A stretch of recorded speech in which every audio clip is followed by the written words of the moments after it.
Saudara, mendukung pemindahan berbasis ramah lingkungan ke Ibu Kota Nusantara, PT Pos Indonesia menyatakan telah menyiapkan anggaran senilai 650 miliar rupiah pada tahap pertama.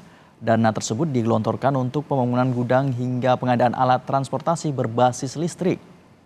Dalam acara BUMN Government Logistik Gathering, Sekretaris Otorita IKN Ahmad Jaka Santos Adiwijaya menilai sejumlah pihak perlu menyatukan langkah dalam membangun Ibu Kota Nusantara. Selain melancarkan arus perpindahan orang, Otorita IKN juga turut memperhatikan proses perpindahan barang yang dilakukan sejumlah pihak, termasuk yang dilakukan perusahaan logistik PT Pos Indonesia.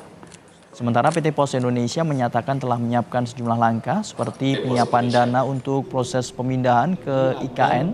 Ini termasuk memesan truk roda 6 bertenaga listrik di IKN. Berharap supaya survive harus terus bisa dibagikan. Itu artinya kita dalam membangun itu harus memperhatikan kondisi lingkungan. Jadi dalam proses logistik misalnya kan kita menggunakan media dari transportasi laut, berartinya di pelabuhannya, ya, lalu penggunaan jalannya segala macam. Nah itu artinya aktivitas itu harus kita catat semua dan kita pastikan berapa emisi karbon yang dilahirkan oleh proses pembangunan, termasuk proses logistik. Dari pencatatan itu kita bisa memastikan aktivitas penyeimbangnya. Dari sisi otorita kita punya kepentingan untuk melakukan seperti itu. Makanya kita melakukan sinergi. Pemindahan yang masif itu setelah 17 Agustus. Setelah 17 Agustus baru ada terjadi perpindahan yang masif. Tapi sebenarnya dari sekarang sudah ada.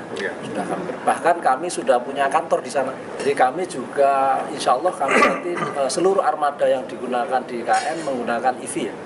Jadi mulai roda 2, roda 4 dan yang itu sudah ada EV-nya. Sekarang yang kita sedang menunggu adalah truk EV yang truk yang roda 6. Sebetulnya kita siapkan tahap 1 sekitar 650 miliar untuk warehousing dan transportation.